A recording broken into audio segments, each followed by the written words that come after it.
Hey there, welcome to the Uplift, the show designed to lift you up for at least the next 30 minutes, you and me as well, for that matter. We have a great cast of characters for you today, including a mom who gives free hugs to total strangers. What's the reason behind her mission? We'll explain. Also, a little girl with a rare condition and not much time to get treatment. What happened to make her family's dream finally come true? And an award-winning artist that you have to see in action to really believe. Plus, we meet two sisters who did not even know the other existed until now. That's the moment. What brought them together? We'll get into it. Also, Jane Goodall recently received a unique tribute, and it's one that our kids might like. What is it? We'll show you. All that, plus our most heartwarming videos of the week. You're watching The Uplift.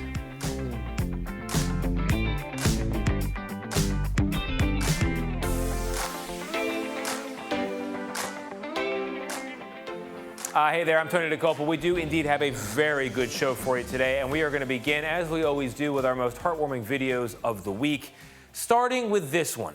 Now, you may think it's a video of a waiter talking to a family at a restaurant, but mom there has no clue that the waiter is actually her son. He's a nurse in Ireland and was not able to see his family in the Philippines for 3 years because of the pandemic. That meant he missed his dad's 75th birthday, but he made it home to surprise mom on her 75th birthday. And as you can see, she was shocked that he was not really her waiter. When he uncovered his face, she was just brought to tears, as you can imagine. 75th birthday, missed dad's, made it back for mom's. Lovely reunion there. All right, last week was the first ever International Paramedics Day.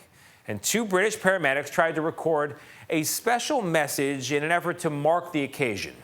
Their attempts at filming a video went like this. Hello, everybody. Hello, everybody. Welcome to...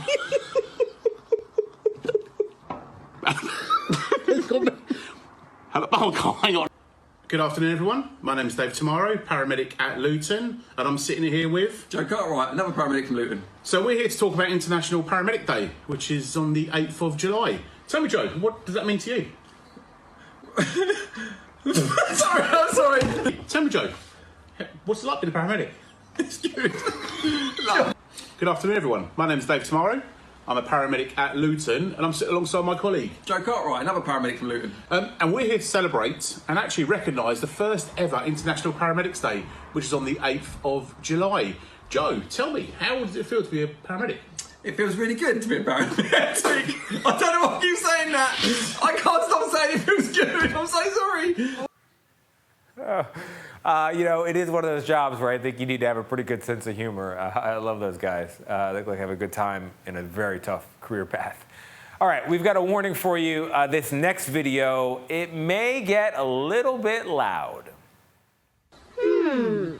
Funny. Yes, but not funny, haha. Funny, weird. Cue the dogs pawing at the TV and howling along with them. Now, if you think those two huskies are too loud, think of how their fellow dog Zoe feels about it all. Zoe has learned how to deal with Nico and Jackson's howling just like we would. She wears headphones. We got another dog video for you, so don't worry. This one's a little bit quieter. Take a look. Baker, a 13-and-a-half-year-old golden retriever, still dancing. You got a compilation on your screen right now of his dinner dance, and this compilation went viral. He's a little older, but age is not slowing Baker down. Still got that flexibility, a lot more nimble than I am. Okay. A toddler in Egypt made headlines recently when a video of her falling over and then asking for help went viral. You may wonder now why that moment gained such widespread attention. Well, it's because the little girl in the video, she's got a very rare disorder, and in fact, she desperately needs treatment. And the strangers who saw her asking for help, they decided to pitch in a very big way. Christina Capitides has the story. When a baby is born, you often hear parents wishing two things for their child above all else: happiness and health.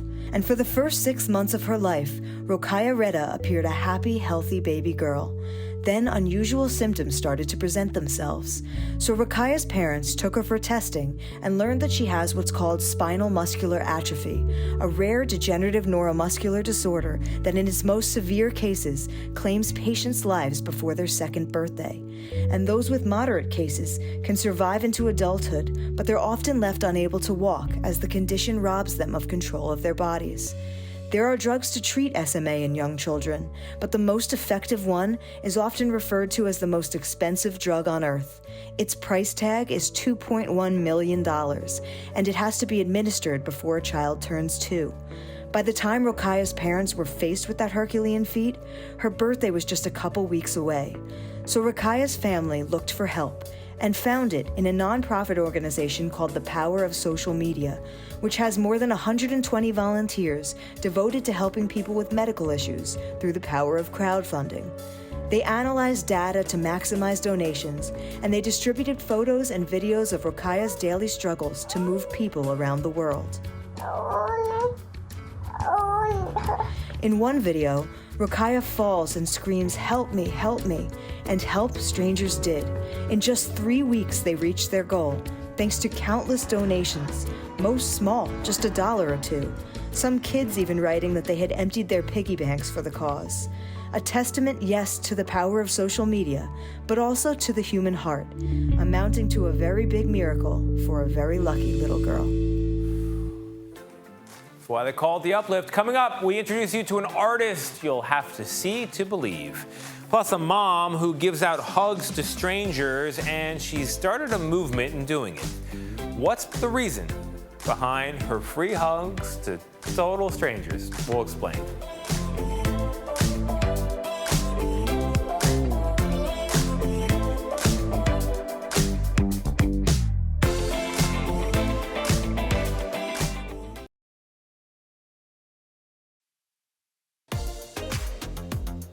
No matter how prepared you are, dealing with a natural disaster like a wildfire can end up feeling very isolating. There's a group of people who have gone through it before, though, and they want to help others. CBS Sacramento's Andrew Habner has the story. It's not if, it's when. Janine Cicchini was driving home from Rio Vista and saw the plume of smoke. It was trauma. It's a feeling all too familiar to residents in this area. People who live in the foothills are very aware of fire. They're very accustomed to it, and they're always, as we call it, ready, set, go. Clothes, bedding. But that feeling has taken a toll. People are petrified. In response to the fear of that unknown, residents took to social media to help one another. We created these fire groups for people to have a place to come together and vent and share resources and kind of help each other. Residents post fire updates on site, while others, former Caldor fire evacuees, provide tips on what to take with you and what's important in your first evacuation. The last time we were evacuating, people were really worried about things, at least the people I was talking with. And this time they're like, I just want to get my kids and my livestock and loved ones out safely. Priorities, there you have it. All right, our next story needs little introduction. It's about an award-winning artist that's also a pig. I'm not kidding. Here's Adrienne Moore with the story. I already love your work. It's beautiful. This pot-bellied Picasso is proof that cloven hooves carry a lot of creativity. The first series that she did was her blue period. So that's kind of where the Picasso came from. Then she does a really pretty kind of pinkish red. So that's kind of her Georgia O'Keeffe phase, if you will. 2-year-old Charlotte is the animal artist behind nearly a dozen abstract pieces. This is 100% unique, original Charlotte art. Using kid-friendly, non-toxic paints, her owner, Jenny Manueli, sprinkles Cheerios and granola around the canvas, and then lets the nearly 300-pounder go to work. She's got unique style, and each one is so different, but it's just fun. It's super fun to see her create something and see the results. And those results don't stink. Charlotte's work recently scored some big recognition, earning her blue ribbons for first place at both the Motherlode and Calaveras County fairs. It brought tears to my eyes just because the point's getting across, the message is getting across. This is for fun This is for smiles. This is for inspiration. A first-of-its-kind win for a four-legged contestant with skills so popular, she now has her own Instagram, or in this case, Instaham account. I know what she's brought into my life. If I can share that with people, that's what it's about. I think my favorites are the ones that still have the granola and Cheerios stuck to them. That's perfect. Picasso, good name. All right, moving on to our next story. Soccer star Carson Pickett recently made history during her first game with the U.S. women's national team. Now, Pickett, who was born without her left forearm and left hand, became the first person with a limb difference, as they call it, to play on the team. Here's what she said about finding out she was going into the game. It's been incredible. I think coming in at 28 seems old sometimes, but hey, with so many young players, it's just awesome to see the youth that's coming up and the veterans that are here, and it's such a good mix, and I felt like I came in at the right time. If I came in earlier, I honestly think I would be so nervous and things like that, and I was just able to come in, play, and just be around, honestly, great teammates. Bravo. You can find more of our heartwarming stories on our Facebook page. If you want to know the address on the internet, that's facebook.com/upliftnews. Coming up, Jane Goodall has been a world-renowned conservationist for decades now, and she recently received a new honor you might not expect, but it's something your kids might like. Plus, we introduce you to two sisters who didn't even know the other existed until just very recently. I'll tell you what brought them together after the break. Stick around.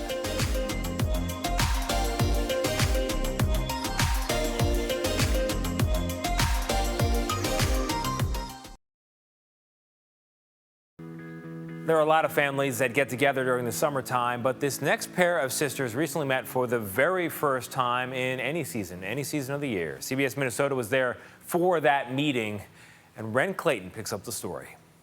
Is that them? I can't tell.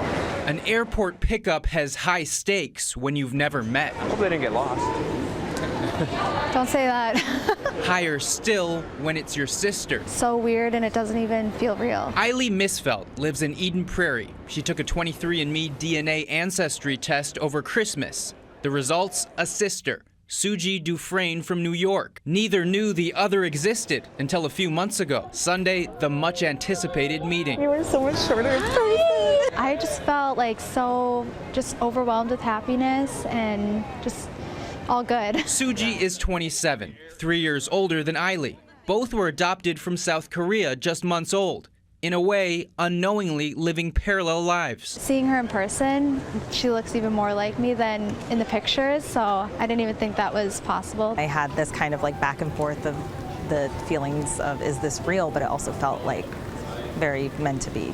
This is so weird. A reunion 24 years in the making that could have easily never happened. It's wild, and I'm a swiper. I could have easily deleted that because I'm one to go through my emails and clean it up really quick. So it's just unbelievable. Relief for what once was a struggle. Well, I considered that I was an alien at points in my teenage years because I just didn't think anybody could be related to me. I think now I have a sister, another sister, and I don't know, it's like a new sister, new friend.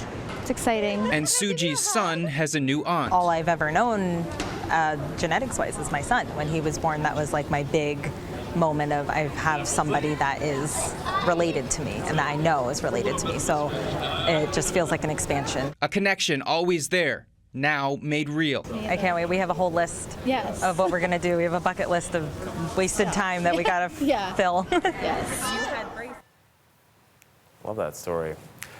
Jane Goodall is the subject of our next story. She's known around the world for being a pioneer in science, and she recently received an honor that you might not expect, and one that your kids might really enjoy. Caitlin O'Kane has the story. It's been more than 60 years since Jane Goodall first immersed herself in the world of chimpanzees. At 26 years old, she was a pioneer for women in science and an inspiration to girls everywhere. I was selected by Louis Leakey because I was female. He thought that I'd be more patient out in the field. And since young girls began reading about my early life and my career with the chimps, many of them have told me that they went into conservation or animal behavior because of me. But her love of animals started long before she became a conservationist. I was born loving and being fascinated by animals. And because I loved animals, people gave me animal toys. Now, Goodall is inspiring kids with her own toy, a Barbie. Well, I don't know if I expected it to happen. The original Barbies, little frilly clothes and very girly. And I thought that because my career has always interested young people, that to have a doll that was a doll about me would be a good thing. Goodall may not have expected to become a Barbie at 88 years old, but it's not just any doll. It's made out of recycled plastic. And Barbie is partnering with the Jane Goodall Foundation and its Roots and Shoots program, which inspires young people to protect others, animals, and the environment. No, the main message is every day you live, you make an impact on the planet, and you get to choose what sort of impact you make. And even small kid-sized impacts can lead to something big. There was a little boy of 7 in Burundi, and I had given a talk to the school, and he came up to me and he said, "If I pick up a piece of trash every day, it will make a difference, won't it?" And I said, "Yes, it will. And suppose you persuade 10 of your friends to pick up a piece of rubbish every day." He said, "Oh, that would really make a difference. And then they could all get 10 of their friends, couldn't they?" So that's it. The cumulative effect of small actions can lead to big change. She's been inspiring young people for decades. Now, newer generations will get a whole new experience with Jane Goodall. I sincerely hope that it will help to create more interest and fascination in the natural world, because hopefully, if they don't know, they'll learn more about me, and that will get them interested. It doesn't really matter whether they have a career in conservation, as long as they live conservation in their daily lives. Rooting for you, Jane. It's a great addition to your many tributes over a long and successful life as a conservationist. All right, coming up, we're going to meet the mom who made it her mission to hug perfect strangers. What's behind her movement, Free Hugs for Moms.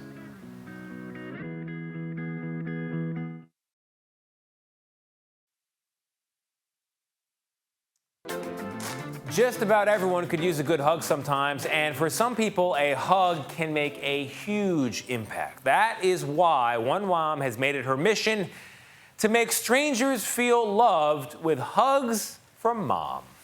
David Begnaud, you guessed it, has the story.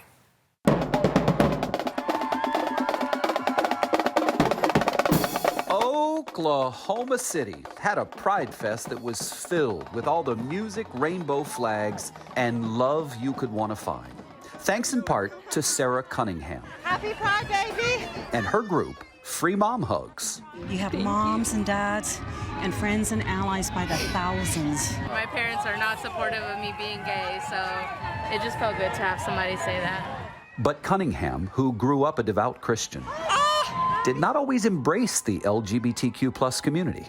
In fact, when her son Parker, now 33 years old, came out to her when he was a teenager, the mother of 2 rejected him. I really thought that he was going to burn in hell for eternity, and I thought if I accepted this about him, that made me just as much of a sinner than he is. You never forget, things that were said or things that were done, but it's through kind of telling our story together that I think has really helped us just understand the journey better. So many kids who were gay don't even have the courage to say it to their mother.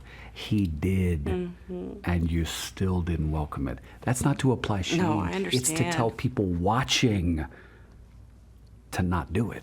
He was sharing the most tender, intimate part of himself, and I denied him that.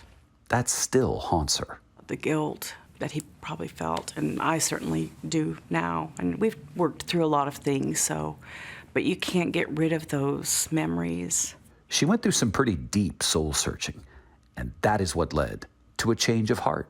I could not reconcile what I learned as a loving God who created my son, that he would cast him into hell. Was there a moment where you said to him, I hear you and I accept you?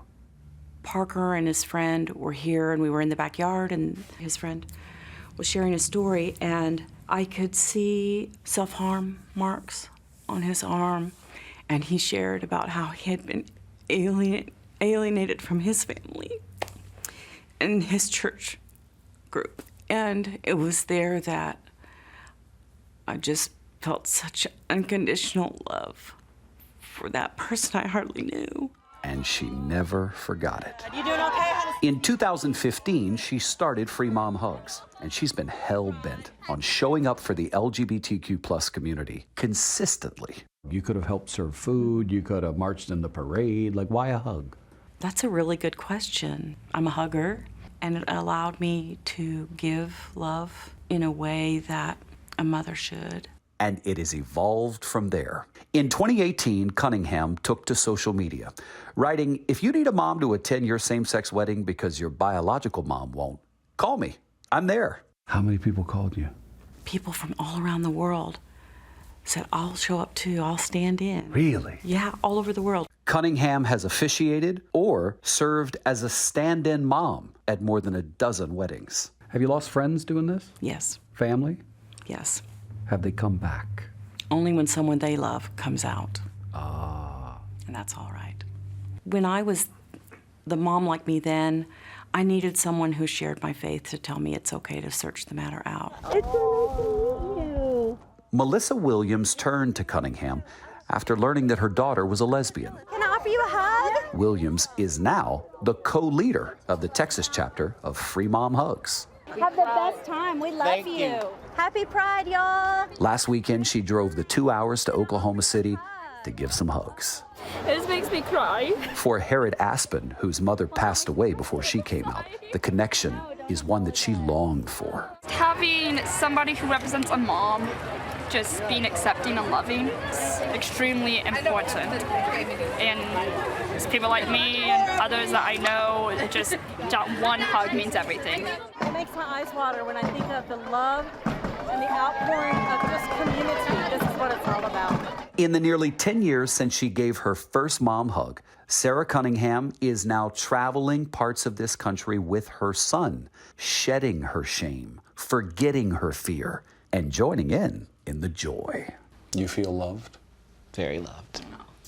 Love has come full circle. Over the course of this interview, you have said in a roundabout way about 3 times, the Lord said to me, and it's occurring to me that you got all twisted up about what people said the Lord meant. Yes. Rather than directly what the Lord was telling you to do. Yeah, and that's what I couldn't reconcile. Yeah.